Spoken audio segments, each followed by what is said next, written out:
All right, so today we're diving into some pretty murky waters. Yeah. We're looking into a spiritual group Okay. that's stirring up a lot of controversy. Right. It's called the Science of Identity Foundation, or SIF for short.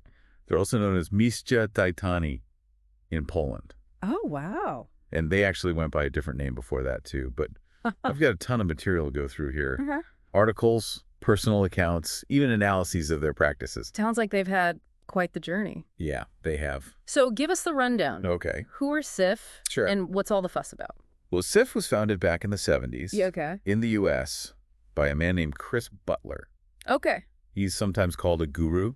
Oh, okay. There are links to the Gaudiya Vaishnava tradition of Hinduism, Mm-hmm. but the accusations flying around are pretty serious. Like what? Some are even calling them a cult. A cult. Yeah, That's a heavy charge. it is. What are they doing that's raising those kinds of red flags? Well, that's where this thing called the BITE model comes in. Okay. BITE stands for behavior control, Okay. information control, Got it. thought control, and emotional control. So 4 major categories? Yeah. Okay. It's basically a framework Okay. for spotting groups Okay. that might be using like manipulative tactics Mm-hmm. to control their members. So it's not just about like No. having a strict set of beliefs. No, not at all. It's about how they exert influence over people. Exactly. So what's Seth allegedly doing Okay, that fits this model? according to former members, Okay. there are strict rules Uh-huh. about practically every aspect of life, Really? Like what? like diet, clothing, relationships, Wow. you name it. Okay. And get this, you're allegedly not even allowed to criticize the group Really? or Butler. Wow, so much for freedom of thought. Yeah. But haven't a lot of spiritual traditions had strict rules throughout history? Oh, for sure. What makes Seth different? It's the combination of factors Okay. that's particularly concerning. Okay. So, for example, Yeah. former members claim Mm-hmm. that Seth is incredibly restrictive About. about what you can read, Okay. what information you can access about the leader, Mm-hmm. and even what philosophical topics you can discuss. So they're controlling what you read and even what you talk about. Right.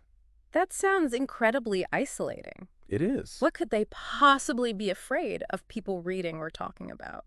That's what makes it so insidious. Okay. It seems like an attempt to create a tightly controlled narrative Mm-hmm. within the group, Yeah. shielding members from any external perspectives. And if you question anything, Yeah. I bet they come down on you hard. Allegedly, yes. Okay. And it goes even further than that. How so? Former members claim they use tactics like love bombing. Love bombing, what's that? It's where they shower new recruits with affection and attention Oh, okay. to try to manufacture a sense of belonging and dependence. Oh, I see. So it's like a manipulation tactic. Exactly. Wow.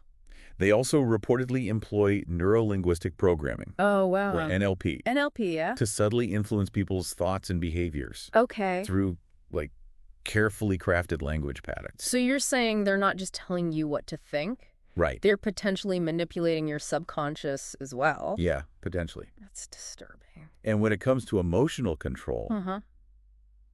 the allegations are just as troubling. Like what kinds of things? Think gaslighting, baiting, guilt tripping, Oh, wow. even ostracizing members who don't fall in line. So they're really hitting all those emotional pressure points? Yeah, it's like they're trying to keep people in a constant state of emotional vulnerability, Mm-hmm. always second-guessing themselves. Yeah. It's a recipe for complete dependence on the group. Wow. So hitting all 4 points of the BITE model, Pretty much. that paints a pretty grim picture. It does. So are they actually doing anything illegal?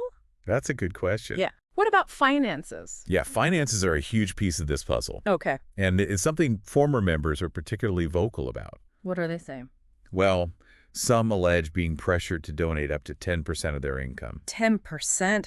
That seems excessive. It's a significant chunk of change, for sure. It is, even for devoted followers. I mean, Yeah. where is all that money going? Right. Are they building temples, funding charitable works? Well, that's the problem. Oh. There are allegations Mm. that the funds weren't being used for those traditional religious purposes. Oh, wow. And what's worse, Yeah. there's very little transparency surrounding SIF's finances, Really? especially concerning the sale of properties they own. It's all very hush-hush. So they're controlling information, Right. behavior, thoughts, and emotions. It seems that way. And there are questions surrounding their finances. Yeah. What else is raising red flags about this group? Well, their leadership structure is another big one. Okay, what's the deal with that? So CF reportedly has a very rigid hierarchy, Okay. with Chris Butler at the very top. Okay. He's seen as having absolute authority. Mm-hmm. His word is law. Wow. This sets up a power dynamic Yeah. where dissent is simply not tolerated. So members are expected to obey their leaders without question. Pretty much, yeah. Sounds more like a dictatorship than a spiritual organization. Yeah, some might say that. What happens to those who do dare to question Butler? Right. Or try to leave the group? Let's just say the consequences can be pretty severe. Like what? Former members claim they face ostracism, Okay. being completely cut off from the group, Wow. even legal action taken against them. Wow. That's incredibly harsh. It is. So we've got potential cult-like behavior, financial irregularities, and an authoritarian leadership structure. Right. But they are technically affiliated with Hinduism, right? That's right. Do their teachings actually align with Gaudiya Vaishnavism? Now, this is where it gets even more interesting. This is controversial. I have a feeling things are about to get really deep. Yeah, buckle up. Former members claim that SIF's teachings deviate from traditional Gaudiya Vaishnavism How so? in some pretty significant ways. Okay. For instance, Yeah. they allege the use of fabricated mantras. Made-up mantras. Yeah, That seems like a pretty bold move. it is. Especially for a group claiming to be part of an established tradition. Right. What's the thinking behind that? It's hard to say for certain Yeah. without hearing from SIF directly. Right, of course. But critics argue that it's another way for them to exert control, Okay. creating a unique set of practices Mhm. that set them apart Okay. and make their followers more reliant on their specific interpretations. So it's like they're building their own exclusive club. Kind of, yeah. With its own secret language? In a way. That definitely raises some eyebrows. Yeah. Are there any other examples of their teachings straying from tradition? Well, according to our sources. They've also been accused of blending Gaudiya teachings Okay. with impersonalistic yoga systems, Like what? like Advaita Vedanta. For those of us who aren't theology scholars, Yeah. could you break down what that means Of course. and why it's controversial? So essentially, Yeah. Gaudiya Vaishnavism emphasizes a personal relationship Okay. with a deity, Uh-huh. Krishna, Okay. while impersonalistic systems focus on merging with like a universal consciousness. So it's like two totally different approaches. Yeah, it's like mixing oil and water. Okay. They don't always blend well philosophically. Right. Critics argue that this blending dilutes the core tenets of Gaudiya Vaishnavism Okay.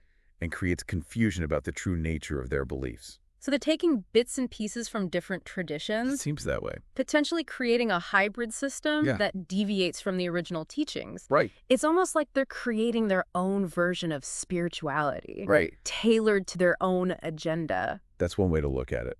And there's another aspect that sets them apart, right? There is, yeah. Yeah. SIF's approach to social issues Okay. reportedly leans more conservative Mm-hmm. than many other Gaudiya groups. Interesting. For instance, Yeah.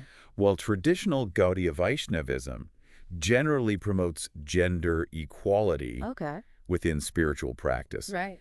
some former members claim SIF encourages women to focus on more traditional roles Really? within the family and society. So there's a bit of a clash there There is, with modern values. yeah, this difference in social outlook has led to criticism Mm. that they are out of step with the more inclusive values of modern Gaudiya Vaishnavism. It sounds like they're picking and choosing aspects of different traditions Yeah. to create a system Right. that reinforces their own power structure and social views. It's possible. But, Yeah. it's important to remember that we're hearing this from former members and critics. You're absolutely right. There's always another side to every story. Exactly. We have to be careful not to present a one-sided picture.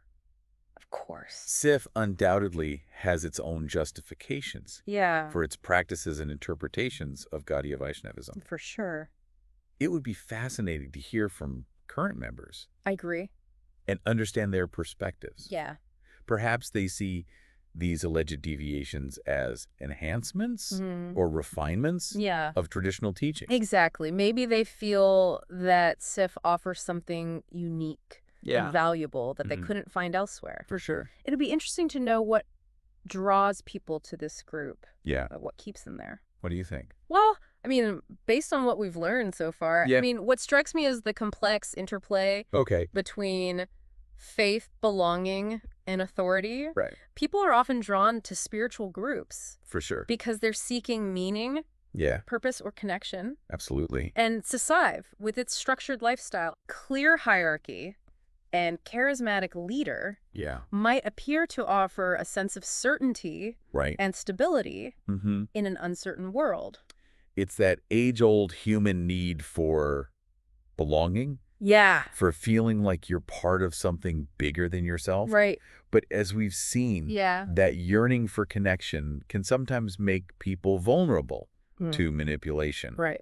especially when a group exudes so much control over their lives. It's a fine line to walk. It is. For sure. And it raises important questions Yeah. about how we define healthy spiritual practice. Yeah, I could. When does devotion cross the line into undue influence? Right. When does a group structure become restrictive rather than supportive? Mm-hmm. These are questions that each individual has to grapple with Yeah. for themselves. And it's not just about SIF. No, not at all. These questions apply to any group or organization Right. that holds significant sway over people's lives. Exactly. We need to be critical thinkers, Absolutely. to question assumptions.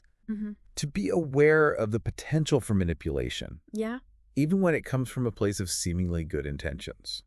You've hit the nail on the head. I try. This deep dive into SIF isn't just about one controversial group. Right. It's about prompting us to think critically Hmm? about the groups we choose to associate with, Yeah. the leaders we choose to follow, Right. and the information we choose to believe. It's a reminder to trust our gut instincts, Yeah. to do our research, Absolutely. and to never be afraid to ask tough questions, For sure. even when it comes to matters of faith. Absolutely. And as we've seen, Yeah. sometimes the most profound insights come from exploring the shadows, They do. from confronting uncomfortable truths, Yeah. and from seeking to understand even the most controversial aspects Mm-hmm. of human belief and behavior. Absolutely.